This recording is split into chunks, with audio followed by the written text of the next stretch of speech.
কোনো অত্যাধুনিক প্রযুক্তি নয়, নেকড়ে শিয়ালের মতো ক্ষিপ্রগতির প্রাণীকে বধ করতে ব্যবহার করা হচ্ছে দুর্ধর্ষ শিকারী প্রাণী ঈগল পাখিকে। শুনতে কিছুটা অবিশ্বাস্য মনে হলেও ৬,০০০ বছর ধরে ঈগলের মতো হিংস্র প্রাণীকে ব্যবহার করা হচ্ছে শিকার থেকে শুরু করে যুদ্ধের কাজেও। ঘোড়ার পিঠে চড়ে এবং মঙ্গোলিয়ান শিকারীদের দুঃসাহসিক অভিযানের ইতিহাস প্রায় ৬,০০০ বছরের পুরনো। চলুন তাহলে জেনে নেওয়া যাক ধারালো সব অস্ত্রকে বাতিলের খাতায় ফেলে কোন বিশেষ কারণে ঈগল পাখিকে ব্যবহার করা হচ্ছে শিকারের কাজে। সেই সাথে জানব ৬,০০০ বছর আগে কিভাবে ঈগলের মতো স্বাধীন চেতা প্রাণীকে পোষ মানিয়েছে মঙ্গোলিয়ানরা। সময়ের সাথে হারাতে বসেছে মঙ্গোলিয়ার প্রাচীন ঐতিহ্য। ২১ শতকে এসে ঈগল দিয়ে শিকারের দৃশ্যটি বেশ বিরল বলে মনে হলেও আজ থেকে ৬,০০০ বছর পূর্বে হিংস্র ঈগল পাখিকেই পোষ মানিয়ে কাজে লাগানো হতো নেকড়ে শিয়ালের মতো প্রাণী শিকার করতে। আলতাই অঞ্চল নামটি অপরিচিত বলে মনে হলেও এই এলাকাতেই বসবাস ঈগল হান্টার নামে পরিচিত মঙ্গোলিয়ার কাজাখ নামে জনগোষ্ঠীর। আধুনিক সভ্যতার ছোঁয়া না পাওয়া এই অঞ্চলটি ভৌগোলিকভাবে মঙ্গোলিয়া, চীন, রাশিয়া ও কাজাখস্তানের সীমান্তবর্তী এলাকা। সমুদ্রপৃষ্ঠ থেকে ৩,০০০ মিটার উচ্চতা এই এলাকায় বিশেষ আদিবাসী জনগোষ্ঠী বসবাস করে, যাদের পোশাক দেখে যে কেউ ধারণা করতে পারবেন চিরচেনা পৃথিবীর সাথে কতটা পার্থক্য রয়েছে এদের জীবনযাপনের। কাজাখদের মাথায় সাধারণত দেখা যায় শিয়ালের চামড়া ও পশমের সমন্বয়ে তৈরি এক ধরনের বিশেষ টুপি, আর পুরো শরীর জুড়ে থাকে ভেড়ার চামড়া ও পশমের তৈরি বিশেষ ধরনের পোশাক। মূলত শূন্যের নিচে তাপমাত্রা ও তীব্র শৈত্যপ্রবাহের হাত থেকে বাঁচতে এমন বিশেষ পোশাক গায়ে চাপায় তারা। তবে পোশাকের চেয়ে মঙ্গোলিয়ান এবং কাজাখদের বাকিদের থেকে আলাদা করেছে তাদের সবচেয়ে প্রাচীন ঐতিহ্য শিকারী ঈগল, যে ঈগলকে কাজে লাগিয়ে তারা বের হয় দুঃসাহসিক সব অভিযানে। জগৎ বিখ্যাত মঙ্গোলিয়ান নেতা চেঙ্গিস খান ও কুবলাই খানও শিকারী ঈগল পুষতেন। তাদের প্রত্যেকের ১,০০০-এর বেশি শিকারী ঈগল ছিল, যেসব ঈগল দিয়েই তারা বহু অভিযান পরিচালনা করতেন।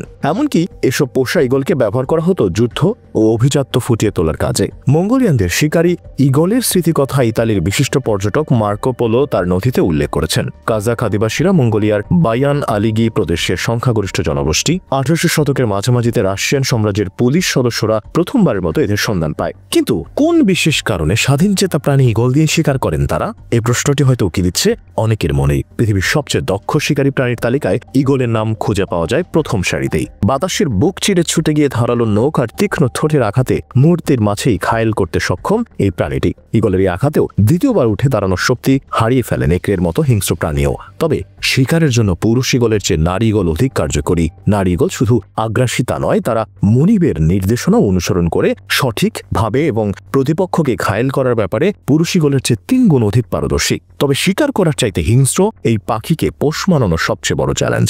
পোষ মানানোর জন্য সাধারণত ঈগলের ছানাকে বেছে নেন কাজাখরা। ছোট ঈগলকে খুব সহজেই পোষ মানানো যায়। প্রশিক্ষণ দিয়ে অল্প সময়ের মাঝে এদের দক্ষ শিকারী হিসেবে গড়ে তোলা যায়। অন্যদিকে বড় ঈগল হিংস্র হওয়ায় এদের পোষ মানানো বেশ কঠিন। এই অঞ্চলেই পৃথিবীর সবচেয়ে বড় জাতের ঈগলের সন্ধান পাওয়া যায়। সাধারণত শিকারের কাজে ব্যবহার করা হয় বৃহৎ আকৃতির স্ত্রী ঈগল। এদের ডানা প্রায় ২ মিটার লম্বা এবং পায়ের নখগুলো প্রায় ৬ সেন্টিমিটার পর্যন্ত লম্বা হয়ে থাকে। একটি ঈগলকে যদি একবার প্রশিক্ষিত করে তোলা যায় তাহলে সে বহু বছর যাবৎ শিকারে সহায়তা করে যেতে পারে। প্রশিক্ষিত ঈগল ও ঝানু মুনিব একসাথে অভিযানে বের হলে তা হয় বেশ রোমাঞ্চকর। যখন ঈগল কোনো শিকারের সন্ধান পায় কিংবা তার নাকে শিকারের ঘ্রাণ আসে, তখনই সে মালিকের ঘাড়ে নখ দিয়ে চেপে মুনিবকে সে শিকারের সন্ধান দেয়। মুনিব সাথে সাথে সেই দিকে ছুটে যান। সাধারণ শিকারের বিষয়ে মালিক থেকে ঈগল ৮ গুণ বেশি বিচক্ষণ। তবে মাংসের জন্য নয়, মূলত ঈগল দিয়ে শিকারের মূল উদ্দেশ্য পশম ও চামড়া সংগ্রহ। নেকড়ে ও শিয়াল বাদে খরগোশ, বন বিড়ালও শিকার করা হয়। তবে ঝানু শিকারী কখনো সব ছোট শিকার ধরতে বের হয় না। দ্রুতগামী ঘোড়া ও শিকারের কাজে দক্ষ ঈগল কাজাখ আদিবাসীদের মূল শক্তি। এই দুটোকে কাজে লাগিয়ে তারা তাদের ঐতিহ্য ধরে রেখেছে ৬,০০০ বছর ধরে। তবে সময়ের সাথে কমে আসছে ঈগল হান্টারদের সংখ্যা। একসময় কয়েক হাজার ঈগল হান্টারের খোঁজ পাওয়া গেলেও বর্তমানে মাত্র ২৫০ জন ঈগল শিকারী আলতাই অঞ্চলে টিকে আছেন। বাকিরা ক্রমাগত অন্য পেশায় বা অন্য এলাকায় চলে যাচ্ছেন।